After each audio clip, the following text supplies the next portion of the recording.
news of a stellar anomaly rocks New Eden. What was initially thought to be a sudden, massive stellar explosion, nicknamed Caroline's Star after the pilot who first spotted it, the distant anomaly has since baffled the scientific community. Shortly after its appearance, a team of astronomers triangulated its location, suggesting that these are the remnants of the star W477P. Located deep within Jove's space, the star was previously believed to be stable and not massive enough to cause an explosion of this scale.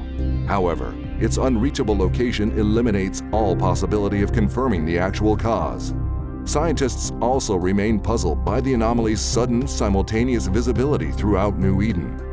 According to physicist Katia Sae, starlight appearing simultaneously across all systems in New Eden doesn't make any sense.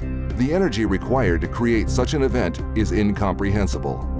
Given the unusual nature of the anomaly and the lack of any conclusive scientific explanation, its existence has inspired rampant speculation from all quarters. Popular theories explain it as either the discharge of a Jove superweapon against a Sancha invasion, a herald of the prophesied coming of Bob, or a sign of the impending apocalypse. We'll have more on this as the story develops.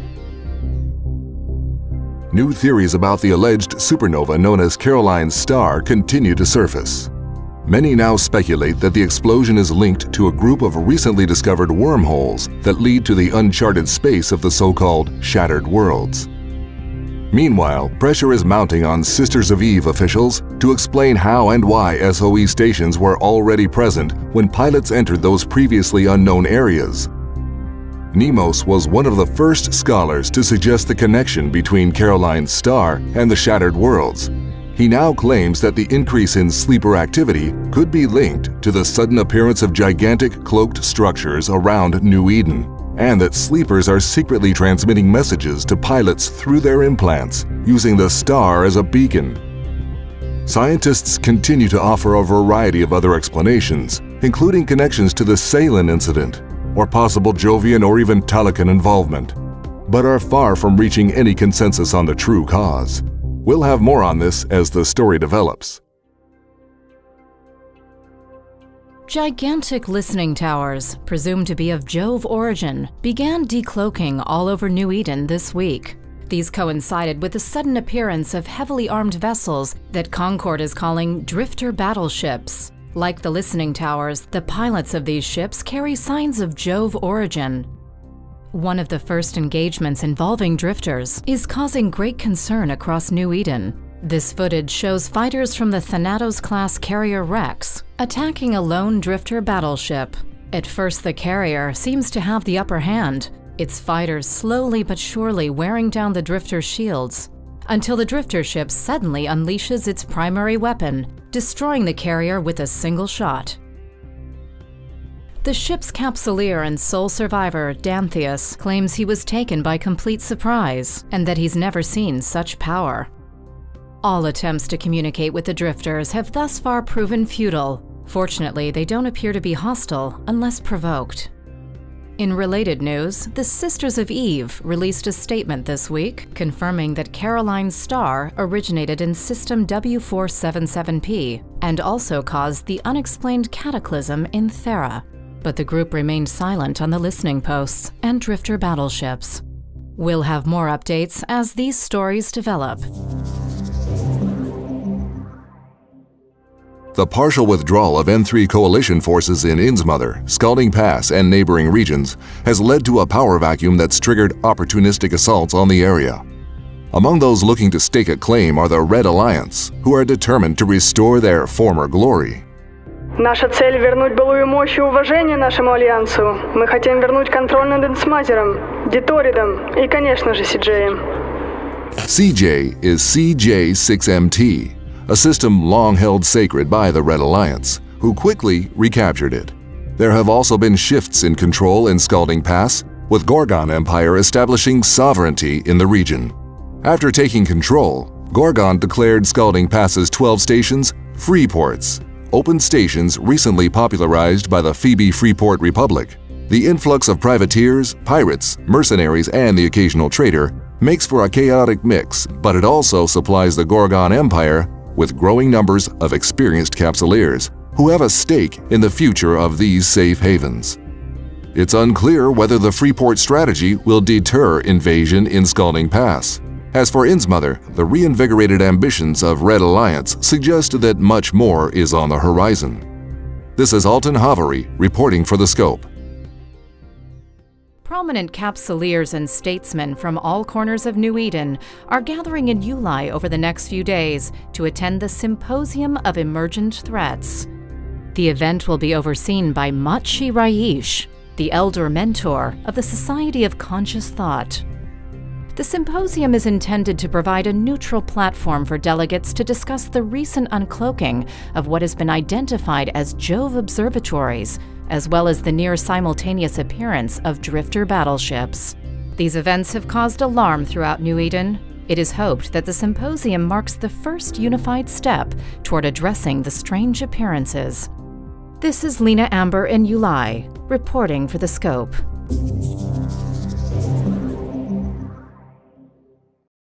The Scope has received confirmation that for only the third time in history, a Revenant supercarrier has been destroyed.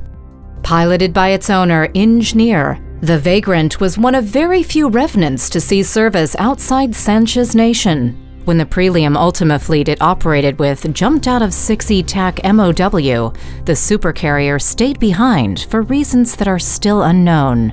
Knowing the warp-in coordinates used by the Vagrant, members of Pandemic Legion saw the opportunity and planned an ambush.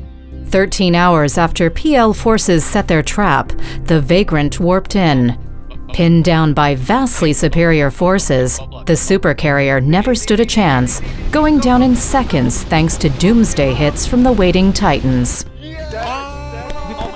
While Pandemic Legion claimed the incident as an example of their tactical prowess, Engineer argued that he didn't initially recognize his opponents as a threat, thanks to a non-aggression agreement between PL and PU. This is Lena Amber in 6E TAC MOW, reporting for The Scope. The mysterious drifters have begun showing a disturbing new behavior, according to reports coming in from across New Eden. It began when, according to eyewitnesses, a rescue pod containing capsuleer Draven Osron was destroyed and his corpse collected by a drifter ship. There is a rising concern that the drifters are harvesting captured bodies in an attempt to manifest themselves, as some scientists had feared. Furthermore, as this footage from Hakonnen clearly shows, the drifters have started dismantling the Jove observatories. Once detached from the structure, drifters transport the pieces through mysterious wormholes that neither Capsuleer nor Empire ships have thus far been able to enter. Samples of the fragments known as Antikythera have been collected from Drifter Rex, and its characteristics and potential use are currently being investigated. Whatever their ultimate purpose, these new drifter discoveries are raising more questions than they answer. This is Alton Havary reporting on location for The Scope.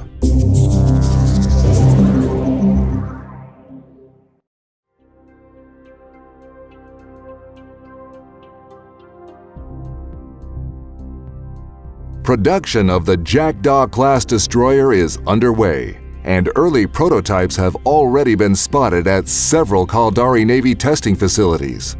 Details on its performance and specifications have yet to be released, although many expect the Jackdaw will follow the Caldari tradition of shields and missiles.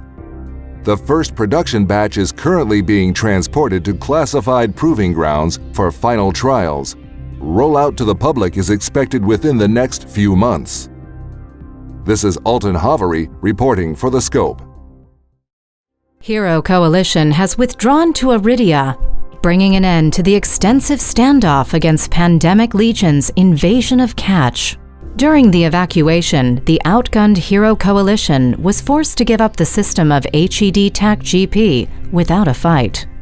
A strategic choke point, the system is the primary exit out of the region, and Hero Coalition has taken heavy losses moving their assets through it. Pandemic Legion's plans for the Catch region are still unknown. Most of Hero Coalition's forces have already regrouped in Iridia and are expected to reorganize and engage in the hostilities brewing in Delve and Fountain. For the past few weeks, N3 and CFC have been skirmishing between the two regions, starting with N3 attacks on the border systems in Fountain. CFC has since retaliated with what appears to be a full-scale invasion of Delve. According to CFC, Pandemic Legion has been hired to join their side, pushing N3 into a multi-front war. We will be keeping you up to date as the situation develops. This is Lena Amber, reporting for The Scope. The vessel impounded last week by the Caldari Navy has been identified as a Rhea-class jump freighter, the SPC Sea Adler. While preparing for jump out of Tartakan, the ship's transponder began responding erratically, giving away its true identity. A Caldari Navy patrol immediately prevented the jump and seized the ship, escorting it to a grav dock for customs inspection. In a press release, state officials claimed that the Serpentis-owned Sea Adler was found to be carrying narcotics under the guise of being the Wyarchemy freighter Otago. A fake responder ID and unknown hull camouflaging system were recovered during an inspection of the ship. They are believed to be the primary devices used to mimic the appearance of the Otago. The Sea Adler has been taken to the Propel Dynamics factory in Tamo, where the camouflaging technology is being investigated further. No statements have been made by the Serpentis about the incident. This is Alton Havary, reporting for The Scope.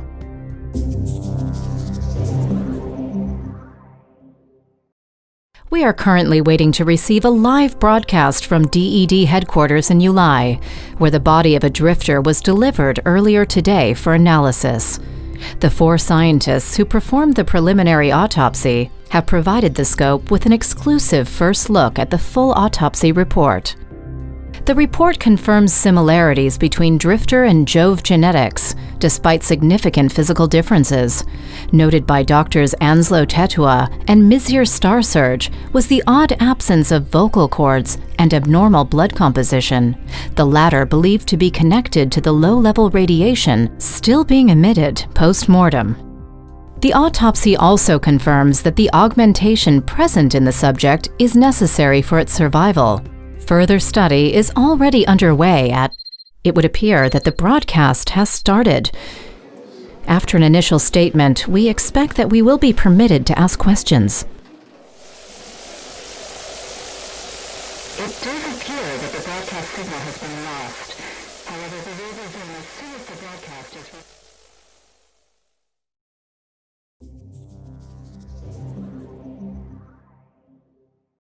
Imperial Navy forces have been mobilized in response to reports of increased drifter activity across Amarr space.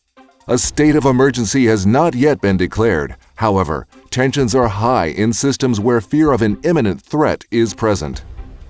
Many speculate that the escalation began following Cartham Conglomerate's decision to market the Entosis Link. It is a device that allows the user to project their consciousness into system mainframes. It is believed to be the result of reverse engineering technology acquired from sleeper scanners. Connecting the device to Jove observatories in attempts to retrieve Antikythera has also yielded what looks to be sections of garbled surveillance logs, dating several decades back. It still remains unclear what information was being collected by the Jove observatories, or for what purpose. But evidence from those logs proves they have been watching us for decades. This drifter show of force and the unprecedented drifter incursion into Ulai last week has strained the already fragile standoff, and concerns of a full-scale war seem more founded with each passing day. This is Alton Havary reporting for The Scope.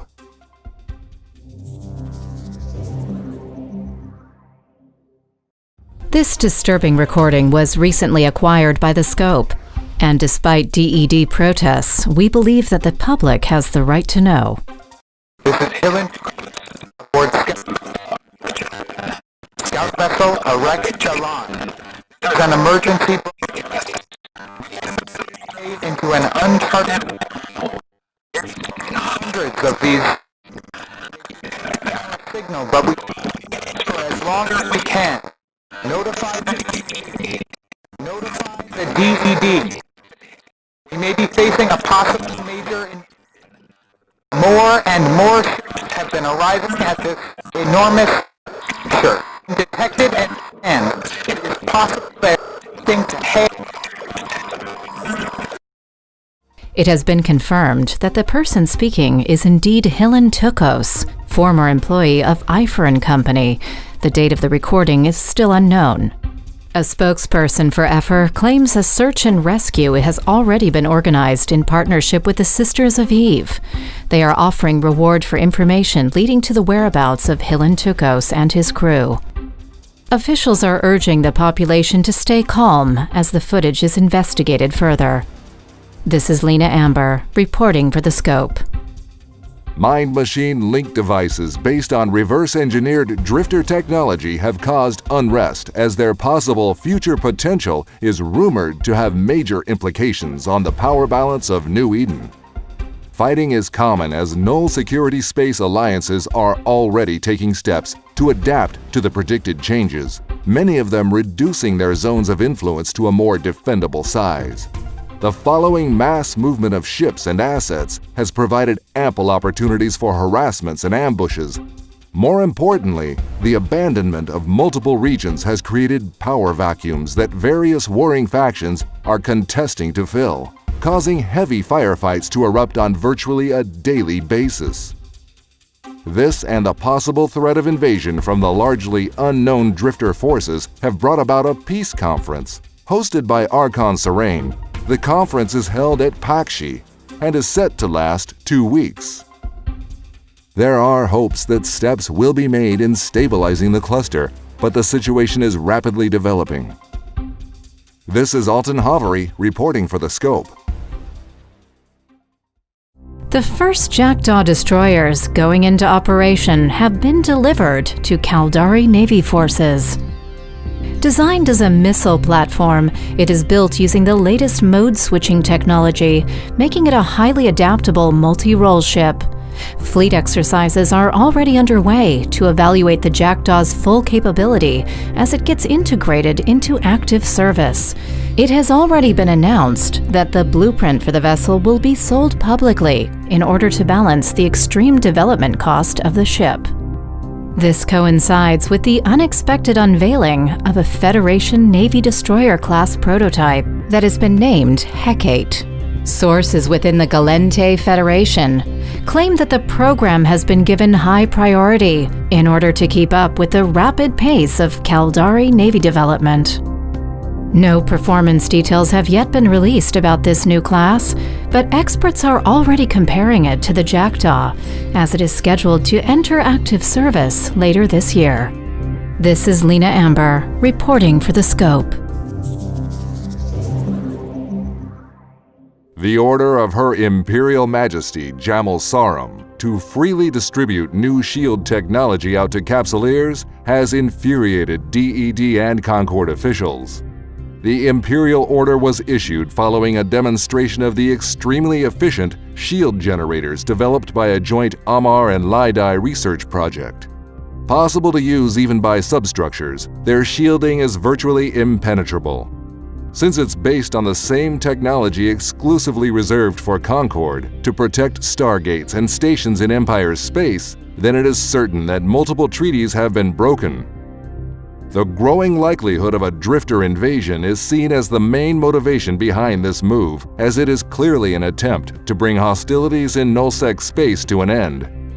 In a message, Empress Jamal Sarum urges all Capsuleers to unite and give their support to the Amarr Empire, emphasizing the famed mantra, "What you give to this empire, I shall give back unto you." Having still not appeared in public, the Empress is rumored to be more and more isolated. Today's events are seen by many as further indication of desperation or even irrationality taking hold. This is Alton Havery reporting for The Scope.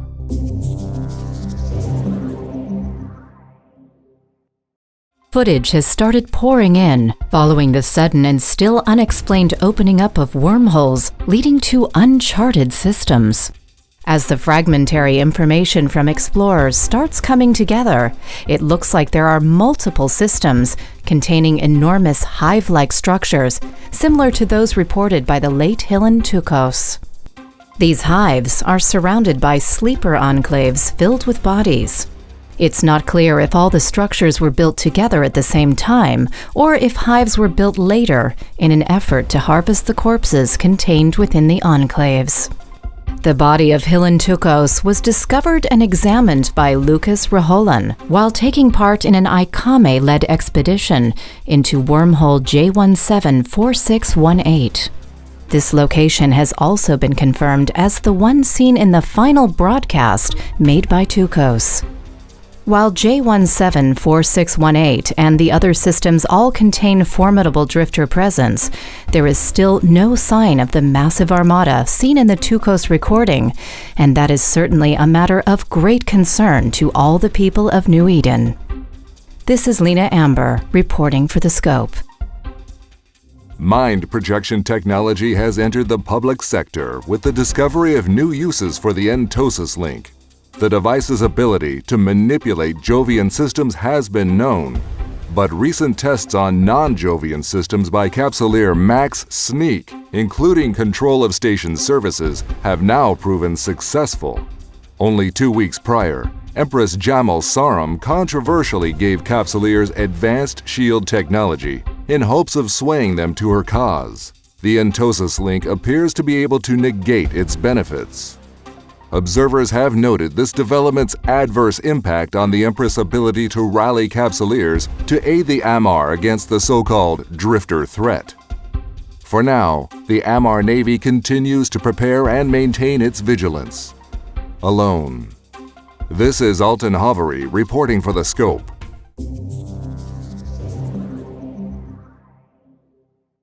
Earlier today, the Federation Navy issued a press release about their latest destroyer.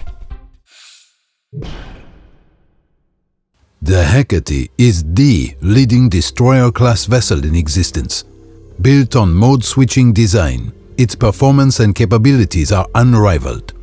In defense mode, using the latest advancements in hull resistance technology, its battlefield survivability is unparalleled. Switching to propulsion mode, its agility is unmatched by any other vessel of its class. Finally, with a complement of 5 hard points, the Hecate is a beast to be reckoned with when in sharpshooter mode, capable of outgunning every other vessel in the same class.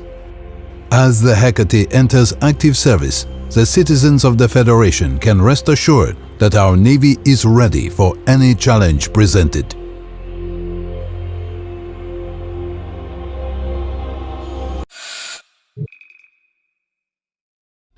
It's been announced that the destroyer will enter service later next month, and like previous destroyers, it will be made available to the public. This is Lena Amber, reporting for The Scope. The last few survivors of the Lai Dai convoy designated LD-75 are being transported off the burning wrecks that are the only remains of the ambushed convoy. The convoy was en route from the Lai Dai warehouse in Inouye to the Cartham conglomerate factory in Jarshitsan when it was attacked. The lightly defended convoy was composed around 5 Charon-class freighters. The convoy was struck by unidentified attackers just as it was about to enter the Stargate in Jarzaland, leading to Pimsu. Outgunned and caught by surprise, the convoy was completely destroyed within minutes. While the exact number is still unknown, it is clear that the casualty count is in the thousands. Among the ships lost was the LDC Sorometa, a Basilisk-class cruiser carrying senior Cartham conglomerate engineers. There were no survivors. The convoy is believed to have been transporting materials used in the construction of Guardian logistic cruisers, manufactured by Cartham under contract from the Amarr Navy. Last seen entering Caldari low-sec space through the Elmet Gate in Pimsu, the identity and motives of the attackers are still unknown. Lai Dai Protection Service has launched a full investigation, and already a number of Caldari megacorps have condemned the attack. This is Alton Hovery, reporting for The Scope. A large drifter force has just appeared near the Amarr Navy Headquarters in Safazan. This is the second time in only 2 weeks that the system comes under a major attack. The Amarr Navy has been on high alert, and still seem to outnumber the drifters to about 3 to 1. But more and more drifters are still coming out of warp. How many of them there are in the area is impossible to say, but the region has been... Amarr reinforcements are coming out of warp, led by the Seraphim, the flagship of Admiral Ren Coretta, who is in... Pilots, the Empire is under attack from these unholy abominations, and Her Majesty Empress Jamal Saram requires all able loyalists to render assistance to the Imperial throne immediately. Do your duty and give no quarter to the invaders. It certainly seems like the Amarr Navy has dug their heels in and intends to throw everything they've got into this fight. Reinforcements from both sides are now constantly joining into the fray, and there is no way of telling for how long this struggle can go on, as both sides are taking heavy losses. Why the drifters seem to be so determined...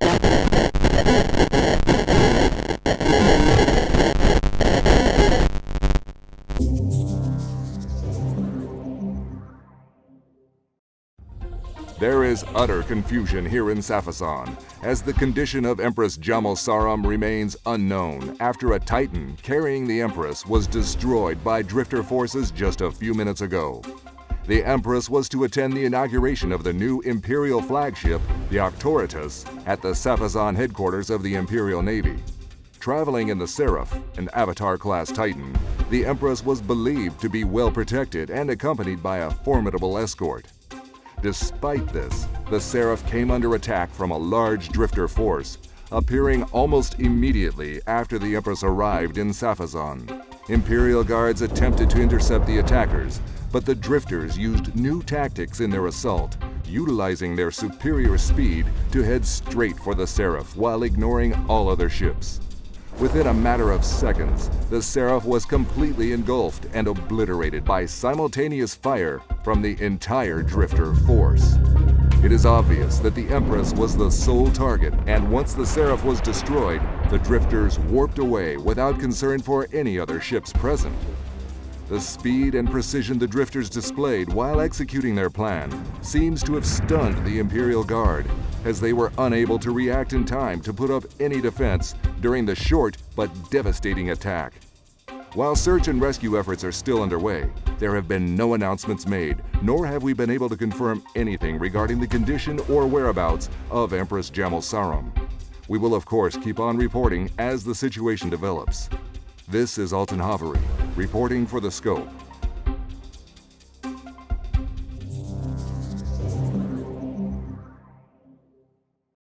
The circumstances surrounding the hijack of the Wyvern-class supercarrier, the Antero, are becoming a major embarrassment for the Weurkami Corporation. The elaborate heist was carried out while the Antero was moored outside the Weurkami Logistics Support Station in Osa, where it was being refitted and changing crews.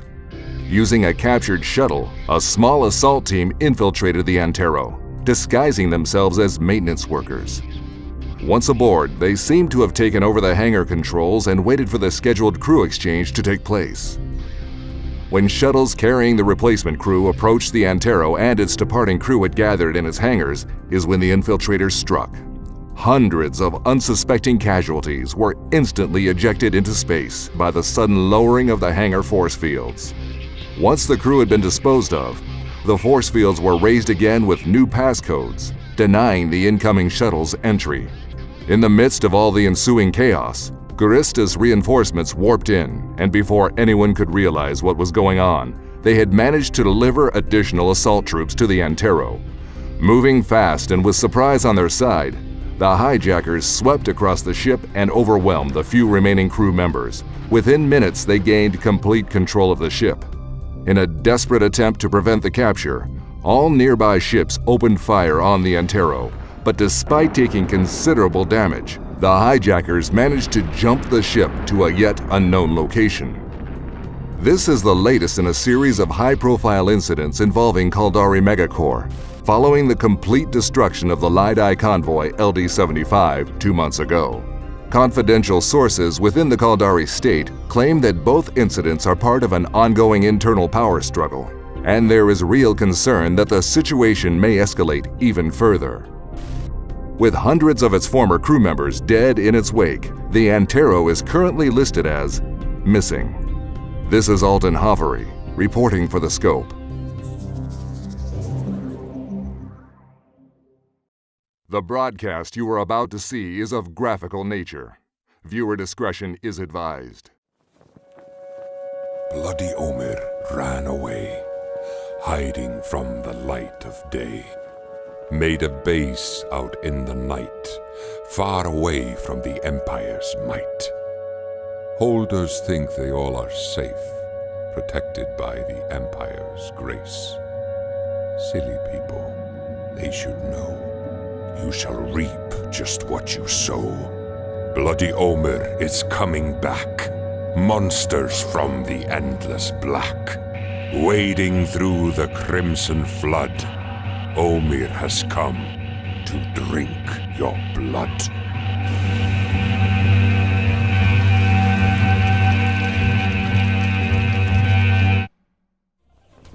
Clearly made to ignite terror, it is confirmed that Omer Sarakusa is the person seen in this disturbing Blood Raiders broadcast.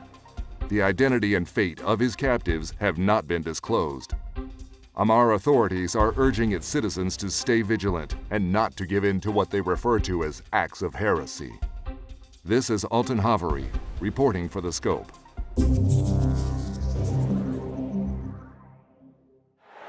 It's time to rejoice.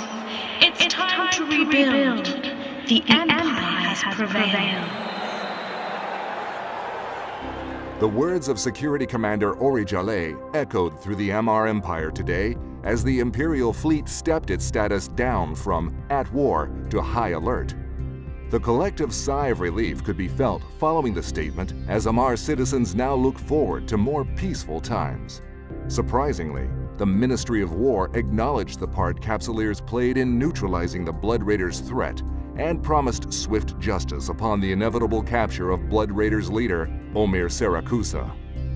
Even though Blood Raiders' activity is declining and Drifter presence in Amarr space has been limited, some have suggested that celebrations are premature. External observers have pointed out that the Imperial Navy had not achieved a decisive strategic victory during the conflict against the elusive Drifters. Minmatar statesman Ketan Yun is reported to have remarked on the irony of Amarr Empire claims of victory at the same time the championships are about to start to find a replacement for the Empress they so utterly failed to protect. As the Imperial Navy winds down for much-needed rest and repairs, champions are arriving in the throne worlds, determining via combat which heir from the 6 royal houses will take the throne and which 5 are destined to commit ritual suicide.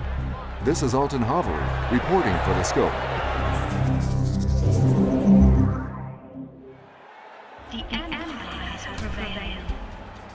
Just days after the bold announcement of victory by Imperial Security Commander Ori Jaleh, the Amarr Navy is once again caught completely by surprise. The Drifters are launching a large-scale invasion into the heart of the Amarr Empire, and current reports indicate that the Imperial Navy is struggling to mount a coherent defense. These images from Shushran show the destruction of rows of Amarr Navy vessels, which were manned with only skeleton crews while waiting to be refitted. These attacks coincide with the discovery of immense drifter structures, the purpose of which remain unknown. Whether or not these findings have triggered the attacks also remains unknown at this time. While scientists try to determine the objective of the drifter attacks, the Amarr Empire tries to hold on. This is Lena Amber, reporting for the Scope. Creodrone Corporation demonstrated the capabilities of its new Magus-class destroyer exclusively to the Scope earlier today. Based on the Algos-class hull, the Magus was built to accommodate the emerging microjump field generators. Creodrone CEO Roni Dahryu states that the Magus is an excellent example of superior Galente design capabilities that combines high performance with unrivaled grace and beauty. The main purpose of the demonstration was to show off the microjump field capabilities employed by the Magus. Claimed to be heralding a revolution in naval warfare, this technology allows the ship to jump itself 100 kilometers in the direction of travel. More importantly, the field it projects as it jumps drags all subcapital ships within a 6-kilometer range along with it. This allows the Magus to rapidly reposition both friendly and hostile forces around the battlefield. Furthermore, it was also demonstrated that interdictor spheres and bombs are also pulled into the jump field, providing for the execution of advanced tactics. While the technology is about to hit the market, space commanders across New Eden are contemplating the possible effects on current tactics and how the technology can best be utilized in combat. This is Alton Havery, reporting for The Scope.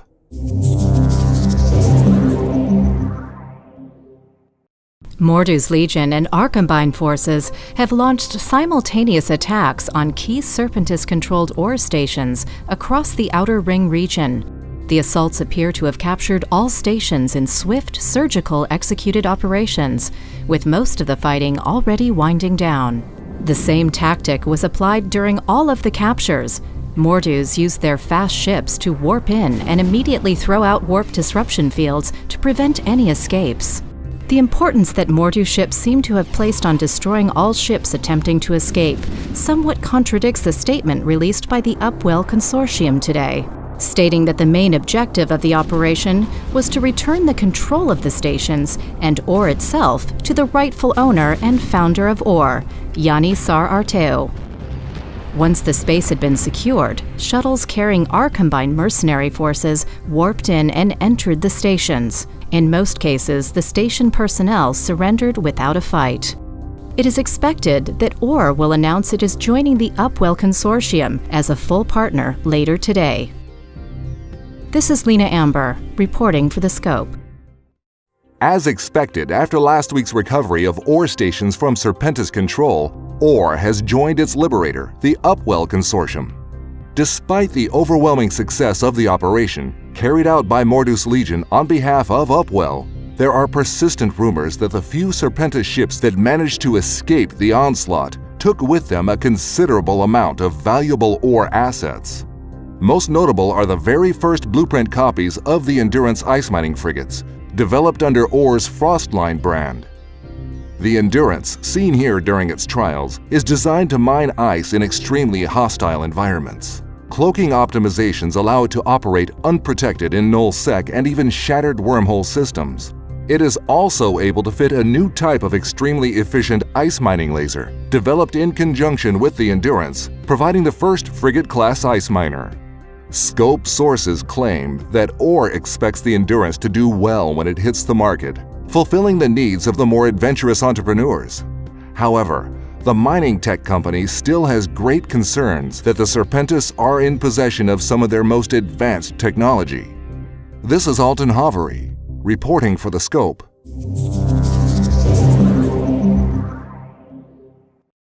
Still recovering from recent attacks, the Serpentis are given no quarter, as Mordu's Legion, on behalf of the Upwell Consortium, has just released the following message. Capsuleers, Operation Frostline has been sanctioned. The Serpentis believe they could steal from us without retaliation. They were wrong. More Serpentis hideouts confirmed to be holding stolen goods are constantly being uncovered. If they have been discovered in your system, then their location will be displayed in your overview. The Operation Frostline targets have been designated as weapons-free combat zones against Serpentis assets. Be careful and be prepared. The Serpentis specialize in delivering thermal and kinetic damage, but they are also vulnerable to the same kind of damage, so fit your ships accordingly. As a token of our appreciation for your help in eradicating this nuisance, we, the Upwell Consortium, have agreed to regard any items retrieved as just reward for your efforts. Do your part in making New Eden a better world and kill them. Kill them all!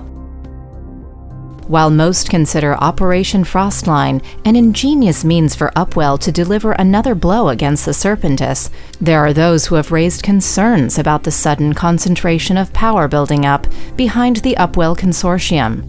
This is Lena Amber, reporting for The Scope.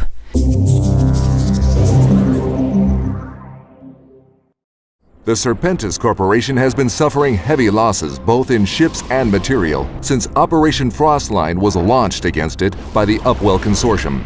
The decision made by Upwell to declare all recovered loot as reward to the Capsuleers attacking the Serpentis has certainly paid off, as the attacks are relentless. Reports of recovered items ranging from clothing items to endurance ice mining frigate blueprints and valuable implants have been confirmed, and recent rumors of logistics frigate blueprints being captured as well will only serve to intensify the attacks even more. How the Serpentis came into possession of logistic blueprints is unknown. The Upwell Consortium has certainly established itself as a power to be reckoned with, and the Serpentis seems to be serving as an example to those thinking about standing in its way. Although there are many who feel that the demonstration of wealth by foregoing the ownership of all retrieved goods to win Capsuleers over to their cause is a bigger statement than anything else surrounding Operation Frostline. This is Alton Havery, reporting for The Scope. Upwell Consortium have announced that they have completed the design of the Astros-class Citadel, and they are now entering the testing phase of development. 5 prototypes of the Astros are to be built across New Eden, and their locations have now been made public. Construction sites are already being set up, and their layouts give a clear indication of the enormity of the project scale, bearing in mind that the Astros is the smallest of the 3 proposed Citadel classes. To speed up acquisition of the research components required for the construction, Upwell is recruiting Capsuleers by staging a special prize draw. Each special research component contracted to Intaki Bank contact Lee Brenal will generate an entry in the prize draw. The lucky winners will receive tokens, guaranteeing Astros blueprint copies as soon as they become available. The number of prize tokens to be drawn out will depend on how many research components are collected. If the project reaches all its collection goals, then a Fortizar blueprint prize will be added to the draw. Furthermore, Upwell also guarantees the individual who brings in the most research components an Astros blueprint copy. With this bold construction plan, Upwell aims to acquire all the research components it needs to construct the prototypes, while at the same time delivering another stab at the Serpentis Corporation, who are known to store research components at their sites. This is Lena Amber, reporting for The Scope. Construction of the 5 Astros-class Citadels is on schedule, thanks in part to a successful campaign to acquire needed research components. Thousands of Capsuleers have heeded the call, and Upwell has announced that they have achieved the goals needed to complete the prototype construction. As pledged at the start of the campaign, 4 contributing Capsuleers were randomly selected to receive Astros blueprint copies. Nava Edios, who delivered more components than anyone else, was awarded the 5th copy. Finally, Zen Avi was the lucky winner of the single Fortizar-class Citadel blueprint copy that was up for grabs.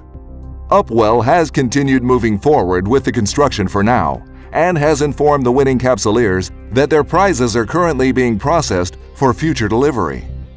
This is Alton Havery, reporting for The Scope.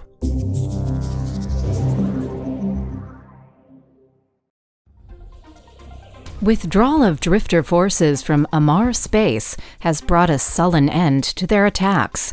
The Imperial Navy has been embroiled in an endless string of staggering losses, including the assassination of Empress Jamel I, making this a much-needed reprieve.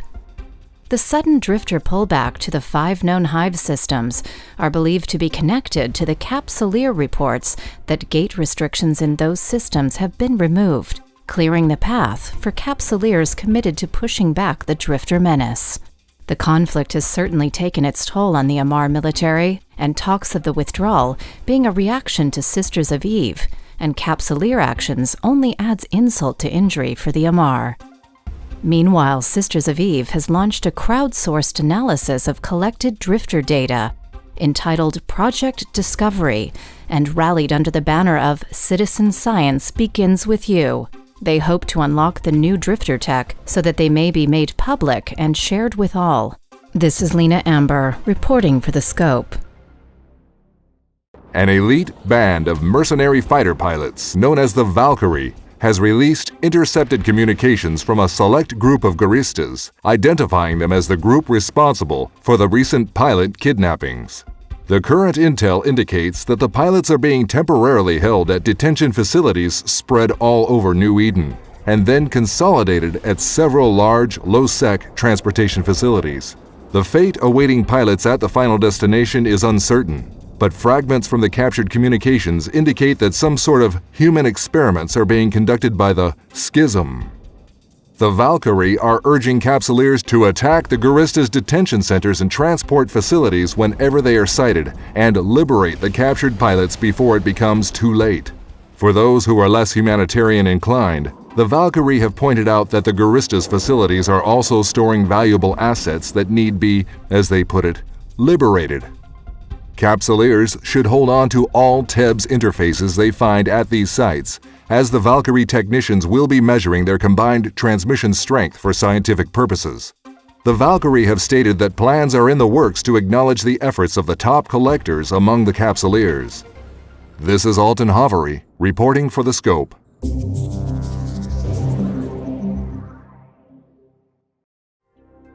Imperium forces have taken a serious blow in their attempts to defend their territory in the Tribute region. Invading fleets consisting of over 3,000 Capsuleers, representing more than 40 alliances and other entities, managed to successfully destroy the infrastructure hub in the strategic system of MTAC-OEE-8 while inflicting heavy casualties on the defenders. MTAC-OEE-8 is the capital and staging system for the longtime Imperium member alliance, Circle of Two. After the battle, Circle of Two released a startling statement announcing that they would sever all ties with the Imperium, taking effect within 30 minutes. The loss of Circle of Two removes over 3,000 pilots from the Imperium forces, as well as placing the future of Imperium-controlled Tribute into significant uncertainty. The Imperium, led by the charismatic and controversial Mittani, has over the past few months made efforts to extend their power via a viceroy system they intended to impose on neighboring regions, demanding tributes to be paid to their self-declared empire on regular bases. After several alliances refused to submit, the Imperium launched invasions into the Cloud Ring region and then into nearby low-security space. These invasions spurred local pirate alliances to put aside their differences and form themselves into a self-declared low-sec Voltron coalition to repel the Imperium forces. This Voltron coalition eventually combined forces with several other alliances that had been engaging Imperium forces for some time, including Psychotic Tendencies, Out of Sight, Pandemic Horde, and the Omega Security Syndicate.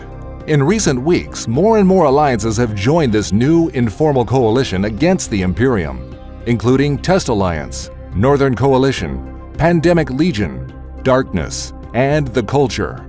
Rumors suggest these attacking forces are being bankrolled by wealthy bankers with a grudge against the Imperium. It's now clear that the Imperium faces possibly the largest buildup of forces ever seen in the history of New Eden. As both sides are taking frantic measures to bolster their fleets, the Imperium is preparing its legendary war machine to withstand the coming onslaught. This is Alton Havery, reporting for The Scope. Capsuleer fleets were seen traveling across many northern regions of New Eden over the past day, and skirmishes took place in multiple systems across Imperium territory. The TNT capital system of UMI-TAC-KK was the target of significant assault as Money Badger forces were able to successfully destroy the local infrastructure hub and disrupt TNT control of the system's administrative outpost.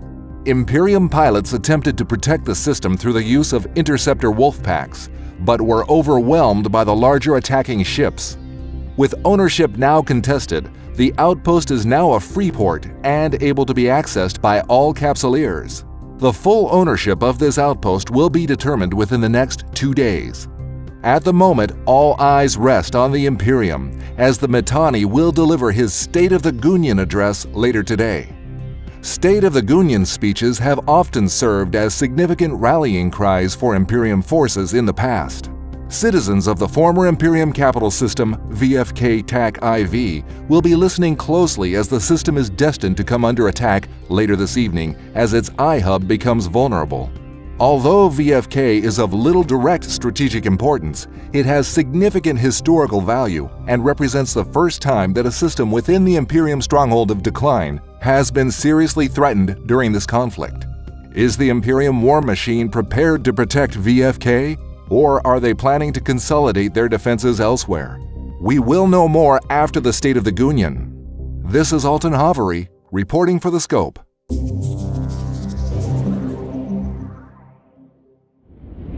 The war rages on as fights are taking place along the entirety of the borders of the Decline region, stronghold of the Imperium. Multiple Imperium stations across the Fade and Tanal regions have been lost as MBC forces push forward from multiple directions. The Goonswarm Federation home region of Decline has remained relatively unscathed, but will likely come under attack from MBC fleets in the near future. The Imperium is clearly consolidating their forces in their military staging system of Saranen and has moved most assets out of the less defensible outer regions. Military experts speculate that this consolidation may allow for stronger defense of key systems in the future.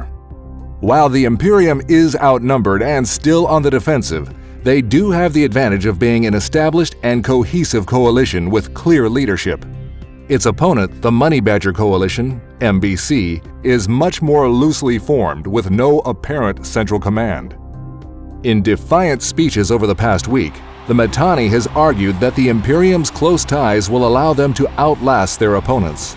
Imperium leadership claims that even if they lose their sovereign space temporarily, they will have their revenge against the alliances that make up the MBC. This is Alton Havery, reporting for The Scope. From all over New Eden, Capsuleers travel to Amarr to watch the final rounds of the Imperial succession trials.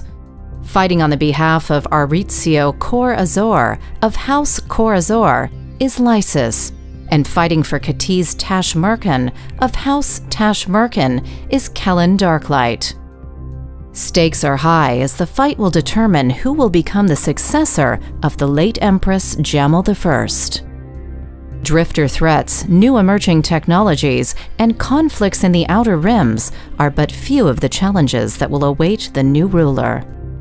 As prominent Capsuleers leave their ships at the Emperor Family Academy and prepare to go planetside, they as well must be wondering what the future has in store for them. From Dom Torsad, reporting for The Scope, this is Lena Amber.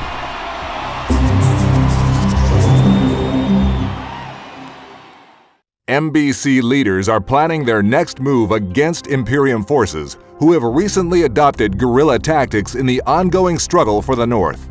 Veil of the Silent, Tribute, Branch, Tanal, and Decline have all been lost by the Imperium, and fighting is now concentrated in the regions of Fade and Pureblind. While most of the Imperium's forces have relocated to the relative safety of low-sec space, rumors persist of large Imperium capital fleets still staged in the contested regions. In other news, dozens of Ostrahus citadels have already been built all across New Eden, just days after blueprints were made available by Upwell. A number of the larger Fortizar and Keepstar citadels are also known to be under construction. Regardless of the tremendous loss of life that has already occurred when citadels have been destroyed by rival groups of Capsuleers, hopeful colonists are still flocking to the citadels built by ambitious entrepreneurs. In the light of the tragic deaths of innocent residents of these destroyed structures, Upwell has been criticized for their continued advertisement of citadels and the promotion of unrealistic utopian dreams to the planet-dwelling masses. Following these events, some see Upwell's declaration of May 6th as Capsuleer Day as brazen opportunism. The consortium's dispatch of gifts to all Capsuleers is being criticized as insensitive by the relatives of those colonists lost in the conflict between ever more powerful Capsuleer organizations. This is Alton Havery, reporting for The Scope.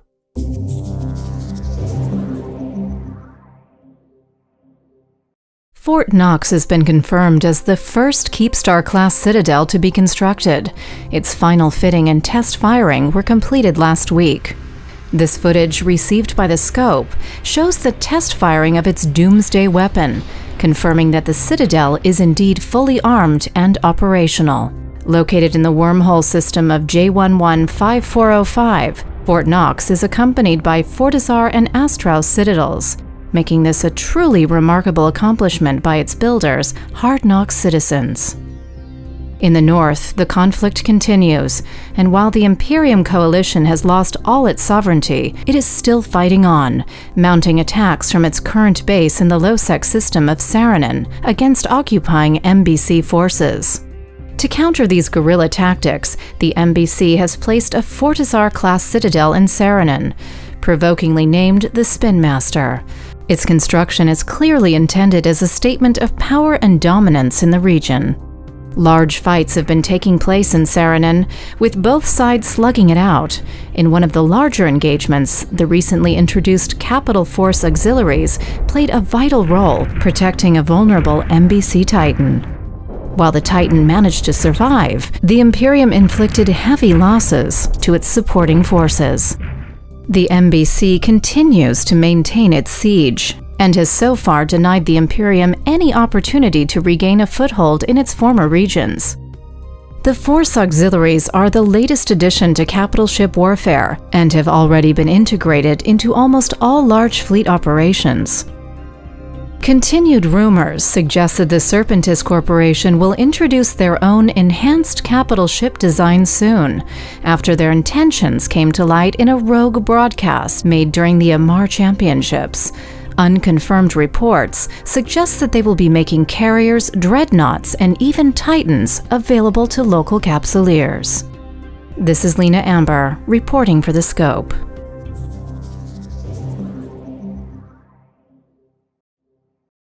Recently surfaced Serpentis Capital-class blueprints have caused a stir in military circles across New Eden. Based on Gallente Federation Navy designs, the Vehement-class Dreadnought, Vendetta-class Supercarrier, and the Vanquisher-class Titan deliver more firepower than their original Gallente counterparts. In addition, they are optimized to support advanced stasis webifier and hybrid weapons technology. A well-known criminal corporation, the Serpentis had intended to offer the blueprints to loyal capsuleers. That plan came under fire when their shipyards were located and raided.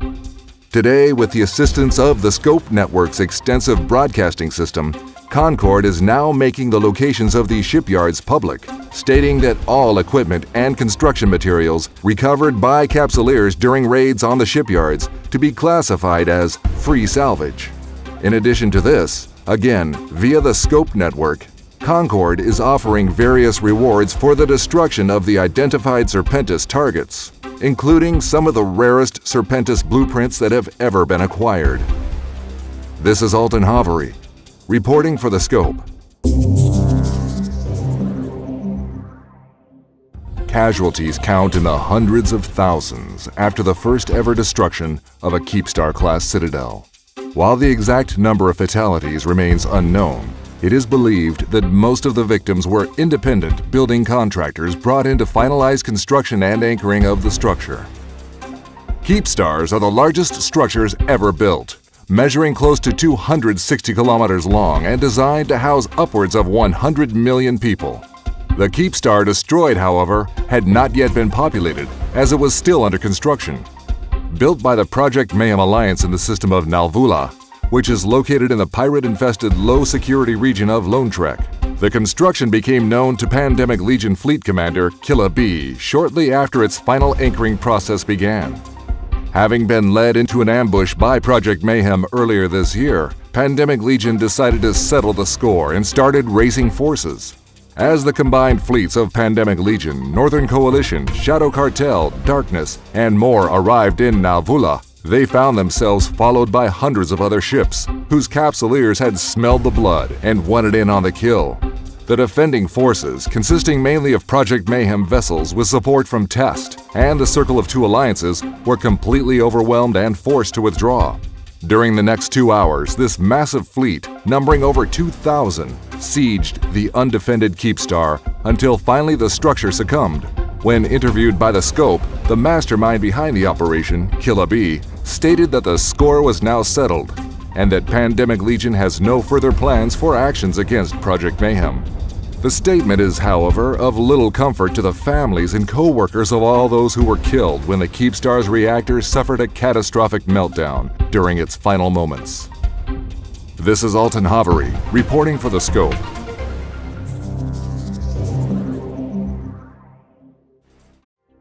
The headquarters of Concord's Inner Circle remain a hive of activity, where the annual summit of the Council of Stellar Management is currently taking place. The The 14 delegates forming the CSM are elected annually by Capsuleers and represent a myriad of professions and organizations from all over New Eden. While the details of this year's summit have not yet been disclosed, it is believed that the delegates will be meeting with representatives from the Empire, State, Federation, and the Republic to discuss topics that range from sovereignty recognition through to new developments in cloning technology and potential changes to pilot licensing legislation. The summit is expected to last for 4 days. In the Empire, Imperial forces remain on high alert after several failed attacks against the Imperial Guard during preparation for the coronation ceremony of Empress Katis. The group claiming responsibility for the attacks have named themselves as Purity of the Throne, in opposition of the ascension of Empress Katis. In a statement released by the group, they vow further attacks on the Emperor family, claiming that the Empress is unfit to rule based on the Eudorian ancestry of her family. A joint statement by the Theology Council and the Ministry of Internal Order has ratified the Purity of the Throne as a heretical organization, placing bounties on all those who claim allegiance to their cause. Despite these threats, it's been confirmed that the coronation of Empress Katis will be taking place as planned on September 27th. This is Lena Amber, reporting for The Scope.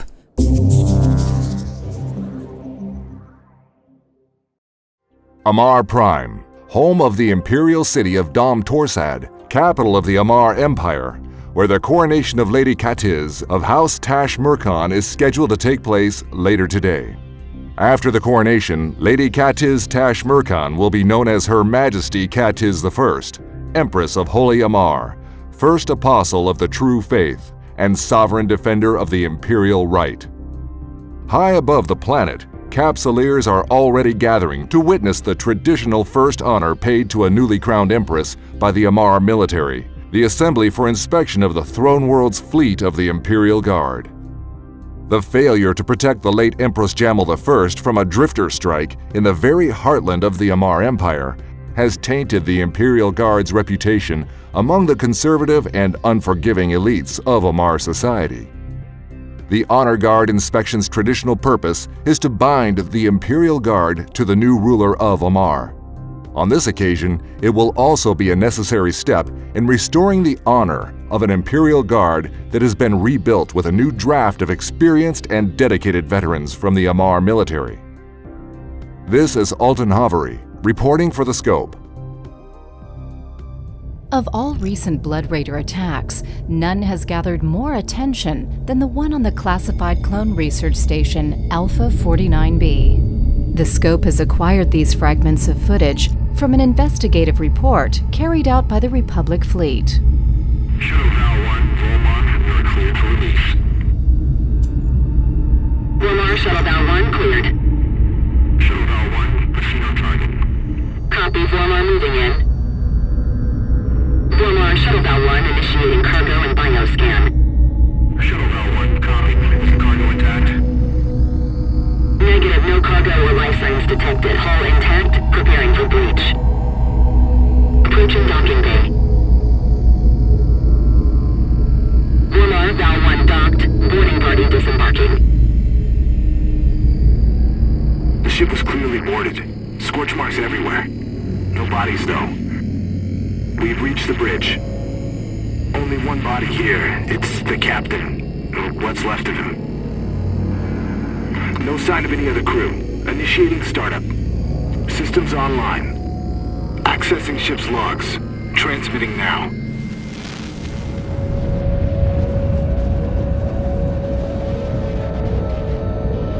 Look at you. Look at yourselves and your pitiful, meaningless and truly tragic existence. Yet fear not, for the days of harvest have come. Rejoice, for I shall give your life a purpose and usher you into the light of our covenant. Embrace your fate.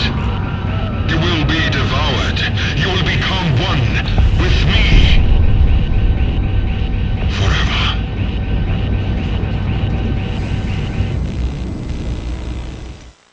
Little is known about the capital ship sighted escorting the Moloch, other than the call sign of the dreadnought Chemish, and a new class of force auxiliary which seems to have been labeled as the Dagon. This incident is just one of many that have caused rumors and speculations to spread across New Eden in these uncertain times when all the major powers are preparing for the expected influx of Alpha Capsuleers, a tide of new recruits that will undoubtedly tip the current balance of power. This is Lena Amber, reporting for The Scope. A constant stream of ships can be seen undocking out of training facilities spread across the empires as new recruits take to space, joining New Eden's most elite, the Capsuleers. Gaining virtual immortality of the Capsuleer was once exclusively only within the reach of the wealthiest and most powerful, but with the advent of Alpha clone technology and the consequent military recruitment programs, it has become attainable to a much wider range of candidates. While not quite as capable as the previous existing Omega clones, Alphas can still command an impressive variety of ships via neural control, and even more importantly, they will transfer their consciousness with all its accumulated experience to a new cloned body in case of fatality, which makes them invaluable assets in any fleet.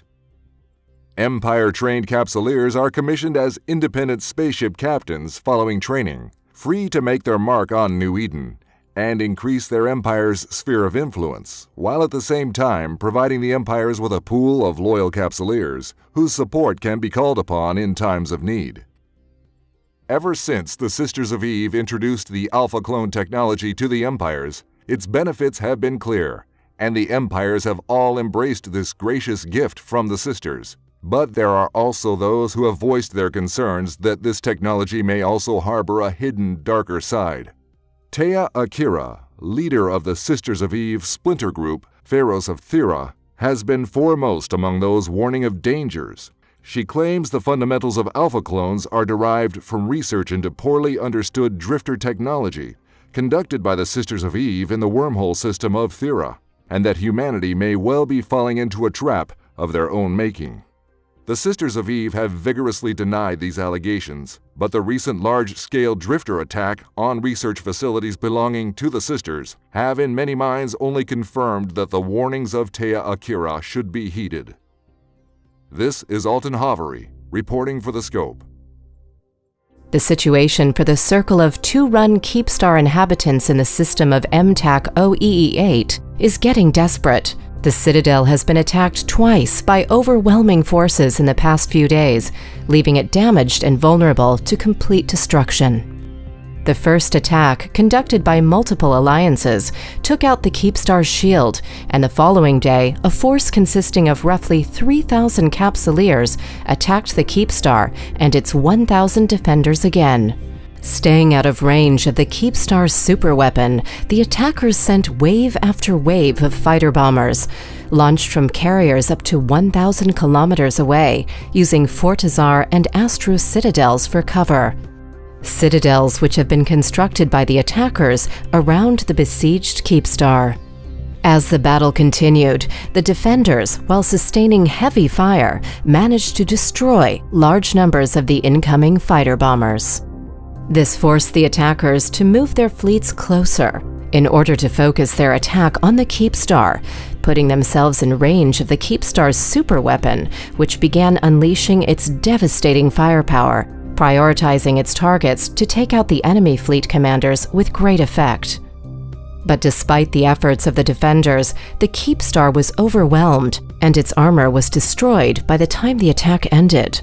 Now susceptible to complete destruction, the inhabitants prepare for the decisive and imminent battle which will determine the fate of the Keepstar. Taking a brief break from battle preparations, Fleet Commander of the attacking forces, known as Killaby, made the time to make this comment for The Scope. Well, we will have all our allies, everybody we know at our disposal, because we know our enemies are going to do the same. Obviously, I can't go into too much detail what our plans are going to be. I'm very certain that it's going to die. In charge of the defending forces is Fleet Commander Pro God Legend. This is what he had to say about the upcoming battle. We're definitely going to extract the maximum price out of our enemies for attacking this Keepstar. There is somber silence among the 132 million residents of the Keepstar who came out here chasing the dream to live among the stars. Now waiting, hoping, and praying that they won't be the collateral casualties of the first destruction of a fully armed and operational Keepstar. From MTAC OEE8, this is Lena Amber, reporting for The Scope.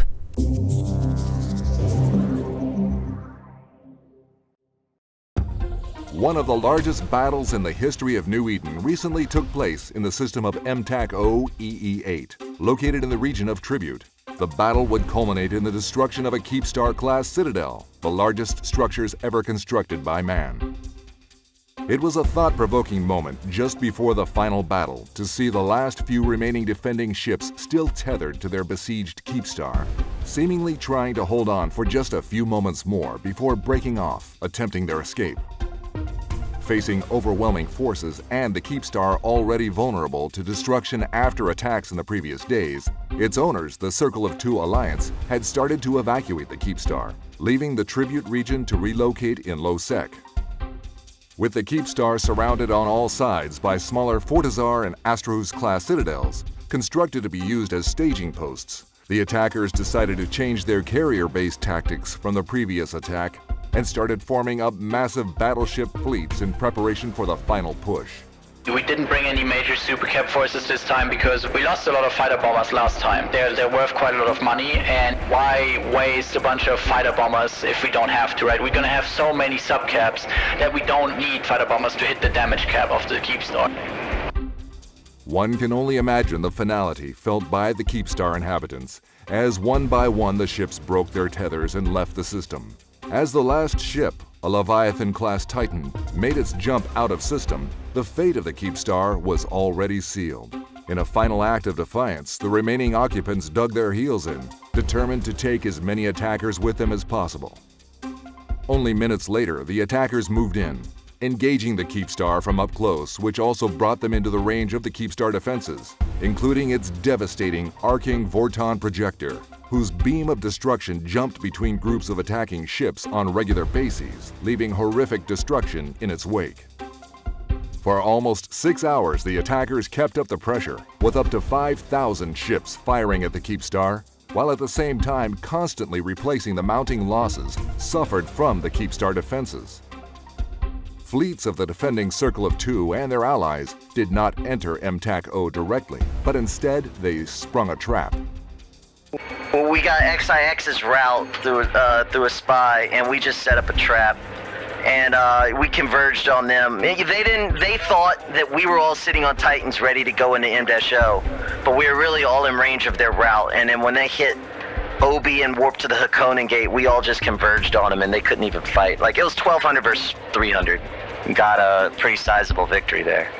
But despite taking an enormous toll on the attackers, destroying close to 4,000 ships during the course of the battle, the Keepstar eventually could not hold on any longer, and just shy of 6 hours into the fight, it suffered a series of catastrophic breakdowns, a sparking of uncontrollable fires, and tremendous explosions throughout its structure, before disappearing in what can only be described as an eruption of blinding light, silencing the voices of its countless millions of remaining occupants.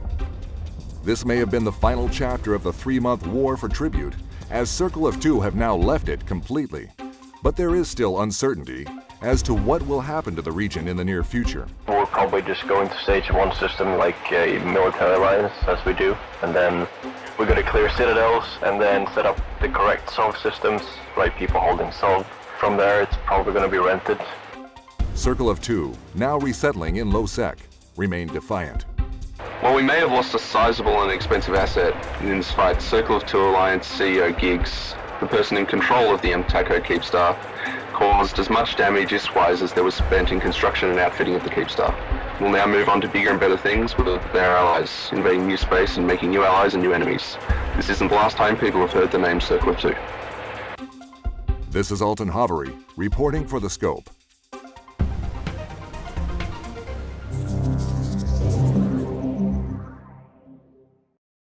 Concord has released the coordinates of multiple Angel Cartel rendezvous locations.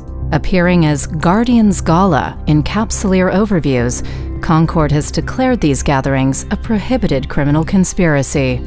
All Angel Cartel ships found at these locations are to be immediately engaged and destroyed. Intelligence reports indicate that the ships expected to have gathered at these locations range from frigates and cruisers up to battle cruisers. Angel Cartel ships are known to specialize in weapons designed to deliver kinetic and explosive damage, and are also vulnerable to the same kind of weaponry. Capsuleers are advised to fit their ships accordingly. This is Lena Amber, reporting for The Scope.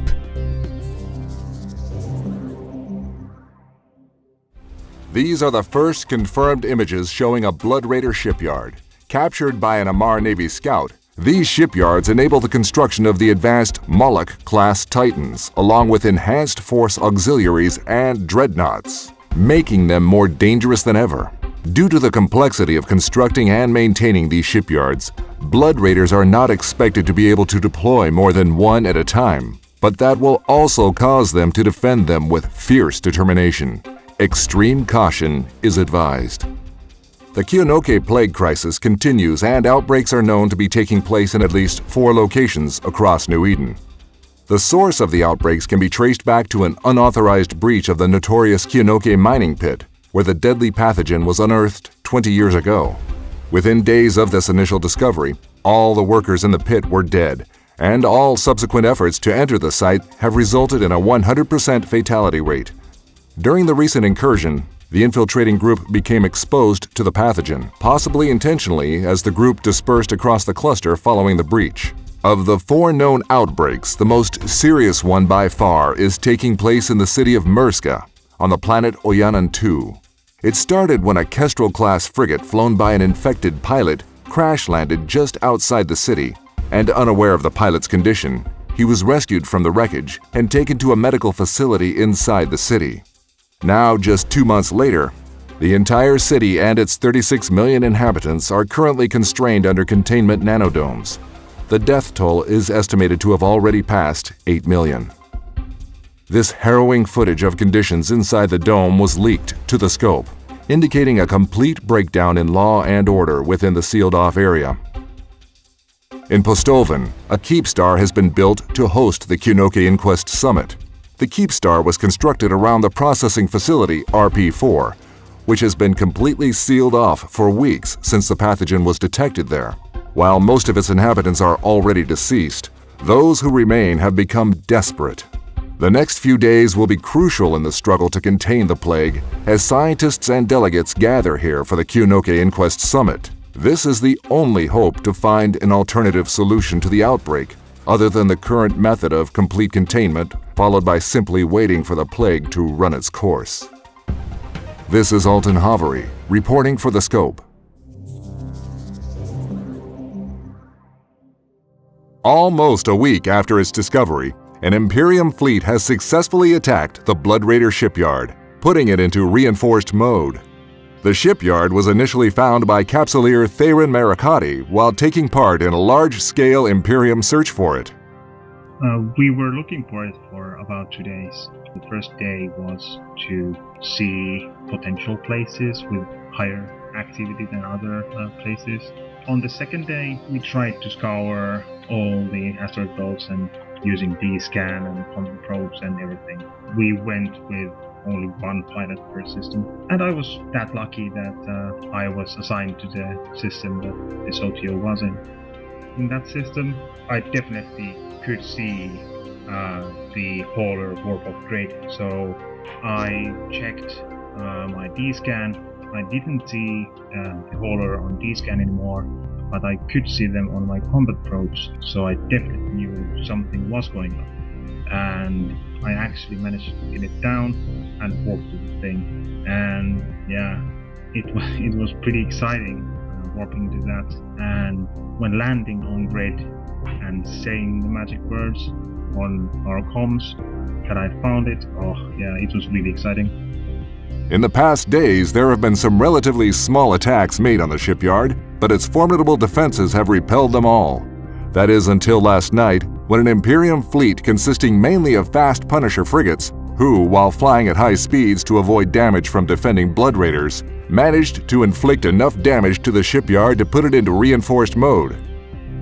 The shipyard is located in the system of ETAC DOF-2 in the region of Period Basis, a system controlled by the Red Alliance, and it would seem that the Imperium was granted permission to operate their fleet in the system.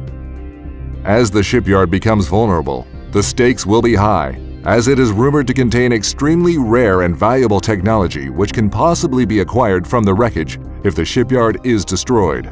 But the question everyone asks is, how can the Blood Raiders be defeated while keeping everyone else away at the same time? Earlier today, infuriated Blood Raider leader Omir Sarakusa broadcast the following chilling call to his supporters.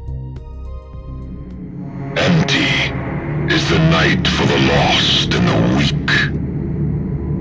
How will you see with false faith blinding your eyes?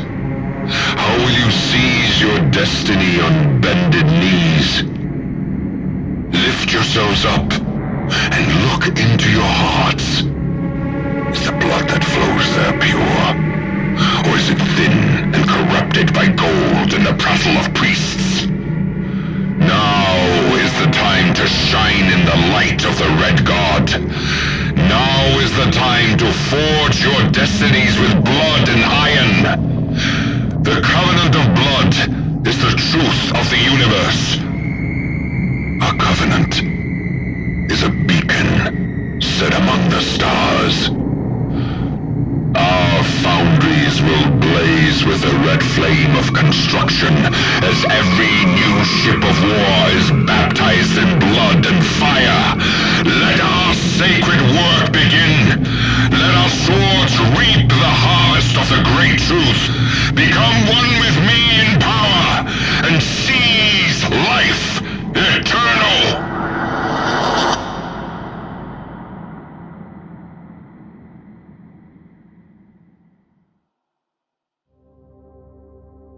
These recordings, released by Concord, show the capture of a heavily damaged ship found drifting a few days ago in the system of Rainilles. No information has been released on the whereabouts or the fate of its crew, but within hours of being boarded, the ship was towed to the Concord Directive Enforcement Department headquarters in Ulai. There it remained quarantined outside the station for 48 hours before it was deemed safe to dock. Little is known about the crew or the builders of the ship at this time except the name Triglavian, possibly connected to the frequent occurrence of the number 3 in their designs. For the past month, damaged drifter fleets have been mysteriously emerging around various jump gates in New Eden. Appearing in previously unseen numbers, these drifter fleets have been nicknamed Death Balls by Capsuleers. Passive unless provoked, the drifter ships are heavily damaged after some unknown engagements. This has been the cause of speculation about who or what damaged those ships. The Arataka Research Consortium has been the leading element in the drifter investigations, mercilessly attacking them at every opportunity. While these unprovoked attacks on the drifters have raised controversy, they have also been justified as they have provided clues to what has been happening to the drifter fleets. Trinary data vaults have been salvaged from the drifter wrecks. The data they hold is partly corrupted and believed to be Triglavian. The Arataka Research Consortium has been quite successful in extracting fragmented footage from this data and stitching it together. The footage shows drifters engaging Triglavian ships. It is due to these efforts and consequent questions raised by Capsuleers that Concord has finally come forward to shed some light on these events. In the short amount of time since its capture, the Triglavian ship has provided Concord with a wealth of information. Equipped with what has been named a filament device, it allows cruiser-sized ships to enter what Professor Mayer of Concord Deep Space Research calls abyssal dead space. After observing energy spikes spread across New Eden, he has theorized that these are potential entry points to self-sustained pockets of space and time, abyssal dead space. In a daring experiment, an Enforcer-class cruiser was fitted with the filament device to test this theory. Upon activation, the ship instantaneously opened up and entered one of the countless millions of abyssal dead space pockets. This experiment confirmed Professor Mayer's theories, and as also predicted, the entry point closed behind the traveling ship, removing all hope of rescue in case of emergency. Initial observations of the pocket showed that it was surrounded by a harsh flux of space-time. Any ship venturing too far from its center would be crushed by the gravitational forces. Hazardous phenomena were also detected within the pocket, requiring careful navigation to avoid damage or even destruction of the ship if flying into or too close to these hazards. Almost immediately, the expedition came under attack from 3 Triglavian ships. Frigate-sized, the vessels were easily identified as Triglavian by the distinctive sphere of energy. This sphere is in fact an engine for a weapon called Entropic Disintegrator. Operated completely differently from any existing capsuleer weaponry, it needs a baseline of capacitor to initiate a continuous beam of energy aimed at its target. Initial damage inflicted is limited, but quickly its energy levels ramp up, increasing its damage capability significantly. Once it reaches full capacity, its damage output is higher than any other known weapons of similar size. The Concorde cruiser received considerable damage before managing to destroy the attacking frigates, but due to the damages sustained, communications with the ship became sporadic throughout the remainder of the expedition. With no way to turn around to safety, the crew had no choice but to press on, going deeper into the dead space, traveling through at least 3 pockets via what looks like some sort of transportation gates. 12 minutes after entering the abyssal dead space, the last transmission was received from the expedition. Engaged once again by ships of Triglavian design, this time the cruiser was clearly outmatched by the larger vessels. While fragmented, it seems the Concorde cruiser tried desperately to limit the damage received by the entropic disintegrators by repeatedly trying to move out of their range before their damage output reached maximum. But since the safe area within the pocket is limited, it kept getting cornered by the Triglavian ships. Each time the cruiser was forced to make another run past the Triglavians, it took incredible damage whenever any of the beams managed to reach its optimal output. Eventually, the cruiser hull was breached, and a fraction of a second later, its signal was lost. Data from the expedition is still being analyzed, but preliminary findings show that the cruiser traveled through 3 distinct pockets that all shared similar environments. It is believed that the gate seen in the 3rd pocket would have provided a safe passage back to the point where the cruiser entered the abyssal dead space. What is interesting is that the footage collected from the Drifter wrecks in the past weeks showed at least 5 different forms of environments, which clearly indicates that more is yet to be discovered. Furthermore, the footage also shows drifters engaging Triglavian ships in the abyssal dead space. So it is only safe to assume that drifters will very likely be encountered in future expeditions. Another interesting observation made during the expedition were readings of high concentrations of biotech that has been named mutaplasmids. Also found in the captured Triglavian cruiser, Concorde researchers have been experimenting with the substance and discovered it can have immense but unpredictable effects on existing technology. In the first experiment, mutaplasmids were allowed to bond with a standard micro-warp drive, resulting in vastly improved performance and reduced capacitor need while taking some penalty in the form of power consumption. When conducting the exact same experiment again, the results were completely different. Performance decreased while also seeing increased capacitor and power requirements. Subsequent testing has yielded everything from extremely positive to extremely negative results on the modules tested. Once the mutaplasmids have bonded to the modules, then these changes become irreversible, which makes use of the substance a risky gamble. But it is obvious that if this material can be harvested in large quantities, then it is set to revolutionize current space technology. This is Alton Havery, reporting for The Scope. Wormhole System J115405, also known as RAGE, is under siege. The Initiative, along with other Imperium elements, have invaded the system, and its longtime rulers, Hard Knocks, have been reeling under the onslaught. RAGE has long been the most industrialized of all known wormhole systems, as through the years Hard Knocks have constructed multiple complexes and citadels in the system, including 2 of the mightiest citadels in existence, Keep Stars. When it was completed just over 2 years ago, Fort Knox became the first fully operational Keepstar in the history of New Eden. Now heavily damaged in previous attacks, and with Imperium forces firmly in control of the wormhole system, it was all but destined for destruction. It seems the Initiative have been planning this invasion for some time, as the logistics of deploying forces this deep into wormhole space provides a significant challenge. It has been rumored that the first Initiative freighter arrived in Rage over a year ago, carrying the first load of the assets needed to carry out this invasion.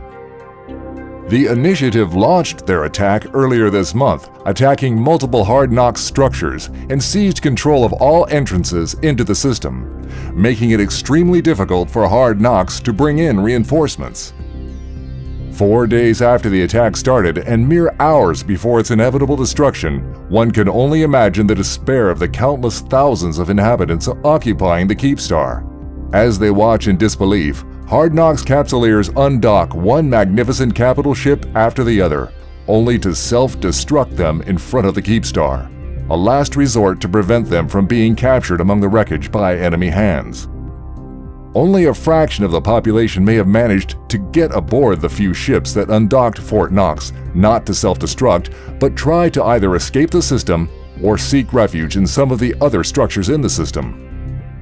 Just before 200 hours, on the 12th of 12th YC 120, the final attack commenced. It is estimated that around 1,400 Capsuleers took part in the final battle, a vast majority of them belonging to the Initiative or other Imperium forces. 49 minutes later, and after taking tremendous damage from the large attacking subcapital fleet, the Keepstar hull was breached and had multiple internal fires raging out of control. A few moments later, one of its cores detonated, instantly setting off a chain reaction as bright as a star, killing all its inhabitants in the blink of an eye. Mere seconds later, scavengers were going through the still smoldering, in some places even burning wreckage, collecting what valuables there could be found, and despite the hard knock attempts by self-destructing as many ships as possible before the final attack, it's been said that this has been the most profitable wreck in New Eden history. The siege of Rage continues, and those few who escaped from the destruction of Fort Knox to find refuge in neighboring structures may only have been delaying their demise, as all Hard Knox structures in the system are being targeted and attacked. We now go back to our live broadcast. In the last hour, Minmatar Republic fleets have been taking up positions near jump gates in the Republic border systems to the Amarr Empire. These deployments took place shortly following a statement released by Minmatar delegate to Concord Inner Circle, Ketan Yun. The statement reads as follows: "The Minmatar Republic cannot stand by and tolerate the recurring violent suppression of our brothers and sisters in slavery by the Amarr Empire. The Tribal Council has instructed the Sanmatar to mobilize the Republic fleet and enforce a blockade of the border with the Amarr Empire. I must inform the Inner Circle that Minmatar task forces have been sent to Alga, Isbrabata, and Vard to secure the gates leading from Hymatar and Metropolis into the Empire." End of statement. Although each fleet is estimated to be relatively small, only around 50 ships, political analysts agree that this deployment by the Minmatar Republic is a very clear escalation in the fast-growing dispute between the two factions, whose relations have been historically strained or outright hostile. Given the violent history, analysts believe that the deployed fleets are being kept deliberately small as not to give the hopefully wrong and dangerous impression that this buildup is a prelude to Republic naval movements into Amarr space. No statement has as of yet been made by the Amarr Empire, but there are reports of Imperial Navy mobilizations and movements towards the borders. Tensions are extremely high, and Capsuleers are advised to either show caution when traveling through these systems, or preferably avoid them altogether if possible. This is Alton Havery, reporting for The Scope.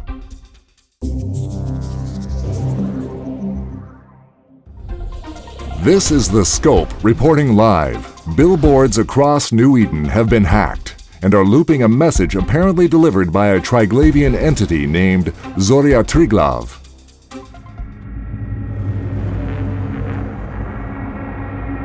We are Zoria Triglav.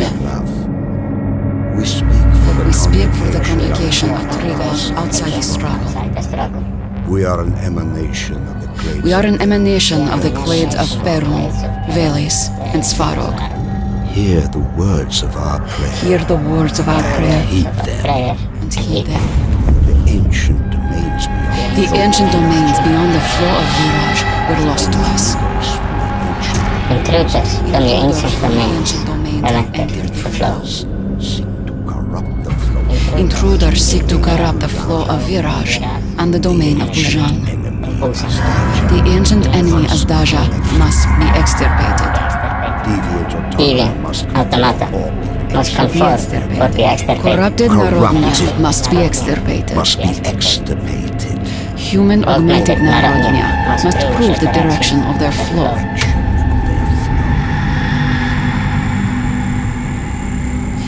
Narodnia moving with the flow of Viraj may be fit to enter.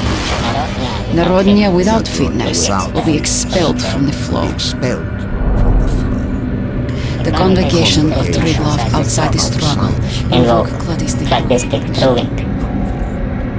Glorification for the fit and mortification for the unfold in the flow. Triglav outside the struggle will be glorified anew. Nothing can hold the flow of Viraj. We speak for the convocation of Triglav outside the struggle. We are Zoria Triglav. We are Zoria Triglav.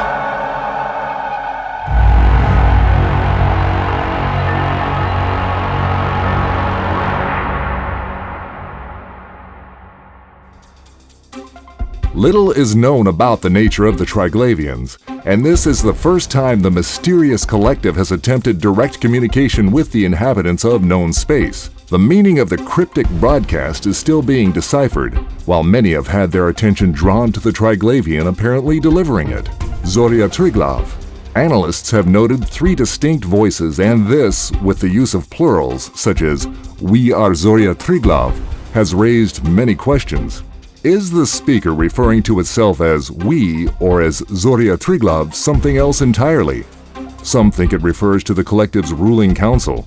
Others speculate Zoria is a Triglavian sect or clade of some sort.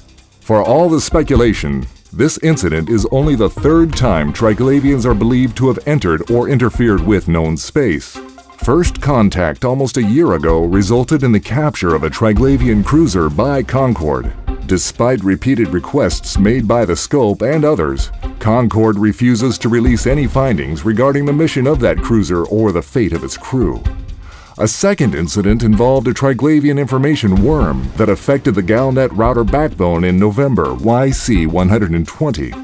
This latest intrusion makes 3 times the collective have made their presence felt in New Eden. The Scope believes that this should spur Concord to remember that they are the servants of the people of New Eden, and that we all have a right to know what they have learned about the Triglavians.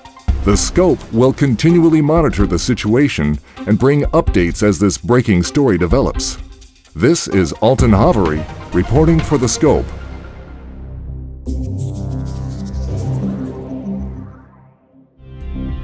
A growing number of Capsuleers have reported encountering some unusual activity in abyssal dead space. The Scope received these images showing a ship or structure that is apparently under construction in a previously undiscovered pocket. This type of pocket seems to be some sort of anomaly, as Capsuleers state that it is encountered when using abyssal filaments for Tier 5 dead space. More intriguing still is their telemetry, showing that the gate leading out of the pocket is active upon arrival. The heavily defended construction site is located deep within the pocket, and Capsuleers interviewed by the Scope claim that any attempts to fight the formidable Triglavian patrols would be futile. A few Capsuleers have made daring hit-and-runs at the bioadaptive caches located next to the construction site and managed to escape the pocket with some spoils. Items recovered include at least 3 variants of Triglavian semiosis conduction consoles. These seem to be a communication device of some kind, with it being reported that what appear to be internal Triglavian data fragments have been received by some Capsuleers owning the devices.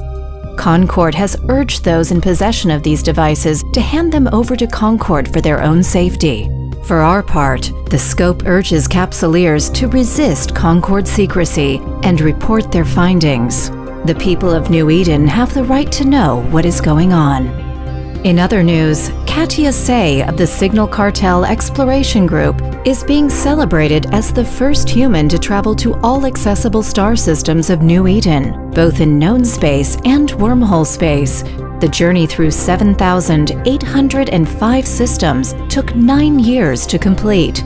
Remarkably, Katia lost no ships during this extraordinary voyage.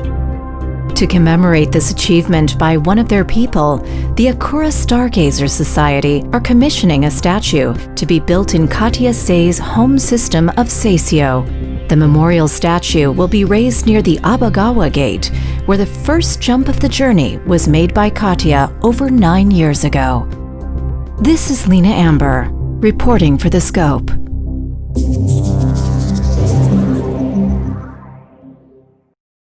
Capsuleers continue to present the main active defense to the Triglavian invasion as the Collective's ships pour into New Eden through so-called conduits, which they have active in at least 3 zones. Triglavians have also started to put more force behind their New Eden scouting expeditions. Despite inflicting considerable damage, the Triglavians had up until now retreated from occupied systems relatively quickly when faced with determined Capsuleer opposition. This latest phase of Triglavian operations was foreshadowed in this intercepted message. Translations suggest this is a second phase of advance or invasion, and the invoking of action liminality indicates changes in their rules of engagement or tactics. So far, no structures are known to have been attacked by the Triglavians, but void structure sampling seems to be their current secondary objective, with securing their foothold in the invaded systems having the highest priority. The message also contains the lines, "Conduit Stabilization Factor," and that is in a state described as evanescent. These conduits can be seen towards the end of the message, and the layout depicted appears to coincide with the structure of conduit sites encountered by Capsuleers. So far, Capsuleers have carried the brunt of holding back the Triglavians as Concord and the Empires have had difficulty agreeing on a common approach to fighting the invading fleets. Concord claims that the invasion is contained, but many voices from within the Empires demand that Concord should engage the Triglavians directly instead of holding back.